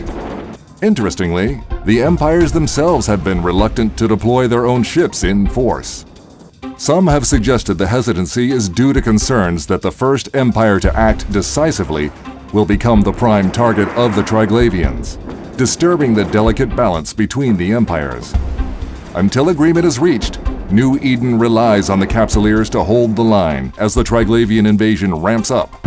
Reporting for The Scope, this is Alton Havery.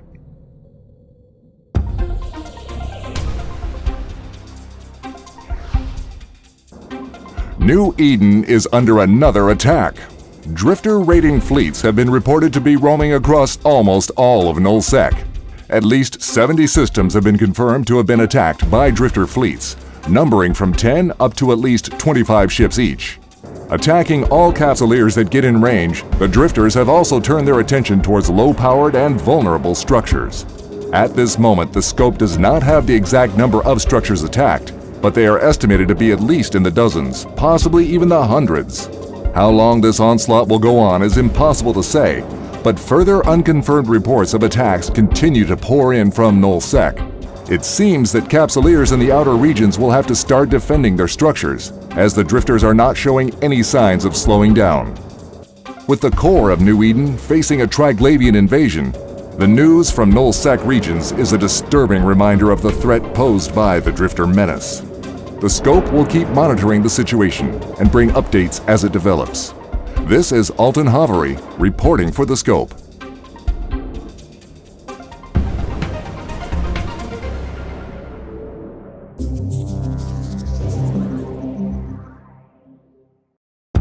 After a noticeable reduction of drifter attacks on Nullsec structures earlier this week, it appears that another wave of attacks is forming. Adding to the confusion, Concord's SCC division has announced that New Eden's Fluid Router FTL communications network is under enormous pressure due to the combined impact of the Triglavian and Drifter invasions. Resupply of the vital quantum entangled 4-helium superfluid used in the network is increasingly under threat. To ensure sustainable operation of the FTL comms network and guard against the risk of strategic communications being compromised, the SCC will be enforcing reduced bandwidth across its Nullsec routers. With Drifter strikes continuing for over a week, this assault represents the first major offensive by the Drifters since their attack on the Amarr Empire 4 years ago. Hitting dozens of systems during the first wave of attacks, the Drifters roamed between jump gates, asteroid belts, and structures, attacking anyone and anything they encountered. Their fleets were often striking multiple targets simultaneously in each system. After a brief pause in the assault, the Drifters seem now to be initiating another wave of attacks. Not only are they attacking structures, but they also seem to show more focus towards hunting down and destroying individual pilots. It should be noted that Drifters, if given the opportunity, will always mercilessly pod Capsuleers. Taking both Concord and Capsuleers completely by surprise, the attacks have created considerable concern and confusion among the Nullsec power blocks. Once the predicted local communications blackout is imposed, Capsuleer warlords will have to deal with the developing situation without intelligence gathered from automated registration on local solar system channels. The SCC has additionally stated that if the scale of the attacks continues, then their fluid routers are not expected to support full services in Nullsec beyond another week or so. In light of this, it seems clear that the Nullsec Blackout will take place very soon. This is Lena Amber, reporting for The Scope. Bandwidth and usage limitations on faster-than-light communications in Nullsec were lifted by the SCC earlier this week. This marks the end of the 2 months blackout, which was primarily caused by drifter attacks on FTL infrastructure and quantum-entangled 4-helium supplies across Nullsec.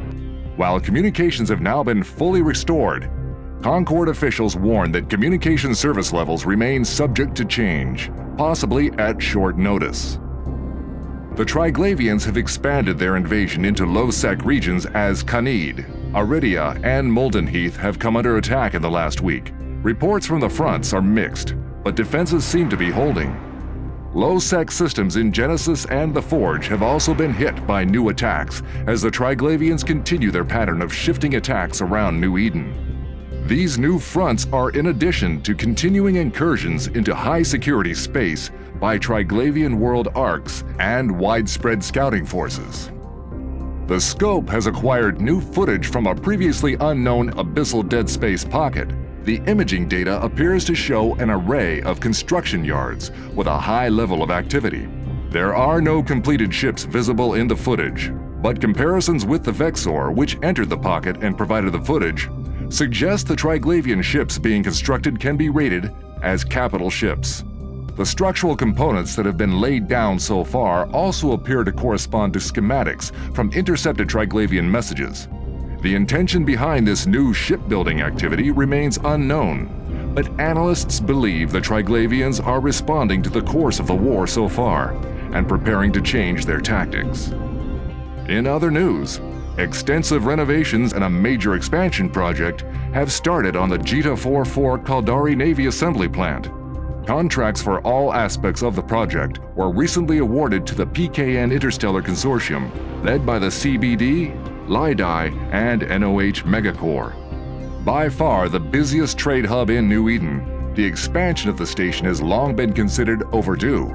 The amount of daily traffic and storage requirements have caused overstretch for years, and much activity unrelated to trading or the naval facilities has progressively been relocated to other stations in Jita. The project's phased program of expansion is expected to take at least 12 months. This is Alton Havery reporting for The Scope. New Eden was surprised a few days ago when, for the second time, Triglavians managed to take over billboards across the cluster. The message broadcast showed Triglavian envoys Zoria Triglav inviting Capsuleers to join them in the war against empires. We are Zoria Triglav. We speak for the convocation of Triglav outside this struggle. Glorification awaits those fit to join the flow of Viraj. Liminal potential is divined among augmented Narodnia.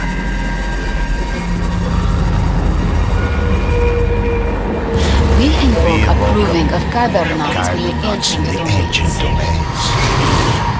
Guide and ground the flow, and be fit for glorification.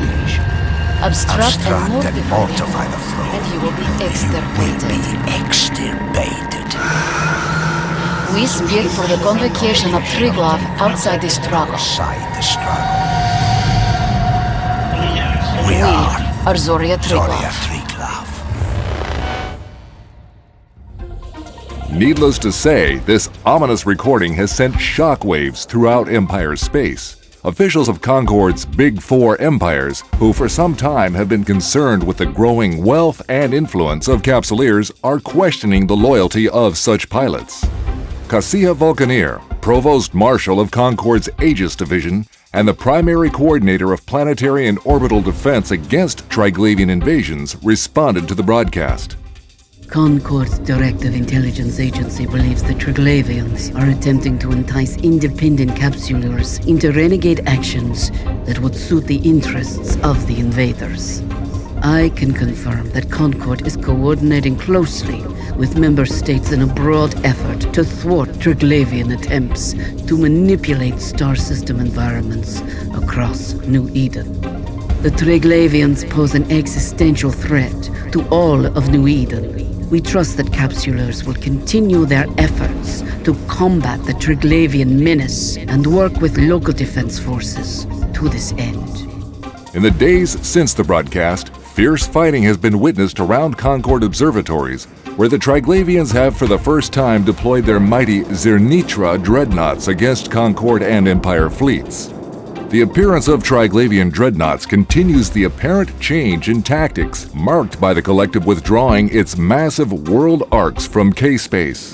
The implication that the Triglavians are seeking to draw Capsuleers to their side is a further alarming development in their overall strategy. Reports suggest that numerous Capsuleers have already accepted the Triglavian offer and assisted their attacks on Concord observatories. This is causing a great deal of unrest and unease in government circles. While Capsuleers are notoriously fickle and prone to shifting allegiance, these acts are regarded as a betrayal of New Eden's civilization. The scope will continue with updates as the situation develops. This has been Alton Hovery reporting for the scope.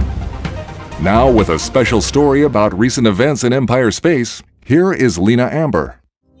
Last month, the residents of the Heck system witnessed some of the heaviest fighting ever seen in the high-sec partition of New Eden, when a Fortizar-class citadel owned by Hog Hitmen came under attack from multiple alliances. A couple of weeks prior to the engagement, Hog's Hitmen had declared war on at least 180 alliances and corporations, with the intention of ambushing as many lone pilots in high-sec as possible. Perhaps they did not realize that their actions were also making themselves vulnerable to combined attacks from those 180 alliances. Rudazara, a fleet commander of Black Legion, one of the Alliance's war-decked, spotted an opportunity to band against Hog Hitmen. Most of these high-sec war-decking entities that declare war on other alliances and corporations usually choose alliances and corporations that can't fight back. And some of these newer founded corporations take months to build up assets and anchor them in space, just to have these kinds of corporations come in there and steamroll them. I can't respect that, and we're just glad that we could have returned the favor. Banding together, Fleet Commanders Ezekiel of Vindictive, Master Glorfy from the Intergalactic Space Hobos, and Rudazara, on behalf of Black Legion, started coordinating attacks on Hog Hitman's Fortizar. During a brief period of neutrality, when Hog Hitmen, in attempt to reduce the number of attackers, withdrew war declarations, Black Legion managed to construct an Astrahus-class citadel close to the Fortizar. As the conflict escalated, Pirate Alliance Pirat saw an opportunity to enter the target-rich environment and joined the war on the side of Hog Hitmen. In the days leading up to the battle, multiple neutral freighters were observed bringing in ships and equipment to the Fortizar in preparation for the upcoming fight and undoubtedly leaving the system with valuable assets. After weeks of fighting and skirmishing, the Fortizar reached its final timer. A decisive battle with the Fortizar hanging in the balance was inevitable. Since both sides could easily access their nearby citadels, stocked with a wide variety of ships and equipment, the subsequent battle turned out to be exceptionally fluid. On multiple occasions, fleets docked to switch ships in an attempt to counter tactics and outmaneuver opposing fleets. Destroyed ships could also be quickly replaced on the battlefield as Capsuleers made use of the reserves stored in the citadels. Fleets consisting of Hurricanes, Tornadoes, Ravens, Nagas, Hecates, and Vexors took turns dishing out mutual death and destruction. Finally, with fires raging in multiple locations and having completely lost its hull integrity, a magnificent bright flash signaled the end of the Fortizar, and with it, thousands of its inhabitants. Sporadic explosions continued to light up the battlefield for some time afterwards, as the fleet remnants continued exchanging shots, occasionally turning their attention to opportunistic battlefield salvagers. By the time the battle was over, around 600 ships had been destroyed, and along with the Fortizar, the total value lost is estimated to be over 80 billion ISK. The number of crew members killed is counted in the hundreds of thousands. So the assembled might of Black Legion, intergalactic space hobos, and Vindictive managed to score a significant victory against the perceived villains of the piece, Hog's Hitmen. Despite losing the Fortizar, Hog's Hitmen remain defiant. By spending nearly 31 billion ISK on over 180 wars at our bait staging Fortizar in Hec, we crushed our kill objectives, with almost 700 Alliance kills with an estimated value of over 70 billion ISK. We have been asked if we've learned our lesson. The answer is simple. We call this an up success. Thank you. Reporting for the Scope, this is Lena Amber. Although many Edencom production facilities have been attacked and destroyed by Triglavian assault forces over the past weeks, Capsuleers throughout New Eden have been responding. Edencom's call for support in pushing the Triglavians back. Capsuleer action has prevented many raiding forces from taking away Edencom technology plundered from the wrecked facilities. While Concord and the Big Four empires have been coordinating against the Triglavians for many months, it was widely believed a change of strategy was needed. The formation of the New Eden Common Defense Initiative, or Edencom, was officially announced shortly after the latest attacks began. Led by Provost Marshal Katia Sae, commander of Concord's Aegis Division, Edencom will provide a unified command for Empire forces as a new strategy of fortification and defense in depth is to be adopted across New Eden. Katia Sae released the following statement to the Scope. Fellow citizens of New Eden, for many months we have been facing, together, a threat of vast proportions. Make no mistake, this threat comes in the form of an enemy that is fierce, ruthless, and devious. The threat is most certainly real and dire. However, there is hope and a plan to resist the invaders. As I speak to you, new weapons are being developed and built. Rest assured that when the time comes, Edencom will be ready with mighty defenses and armaments. Surveillance footage released by Edencom apparently shows a Triglavian invasion fleet staging area. Evidently, several world arcs are present, with many support ships. Most notably, a number of unknown structures of mysterious purpose are on site, possibly ready for transport to New Eden. Edencom is also sharing images of new ships and weapons under development at secure locations. These new ships and structures seem to be of the same type as those seen in leaked Edencom files circulating around New Eden in the past few days. Edencom and the Upwell Consortium have also confirmed that the craft seen at these production facilities are under development by the Upwell Consortium. The precise nature and capabilities of these new ships and structures remains unknown as yet. To mount a successful defense, it is crucial to know where the enemy will strike.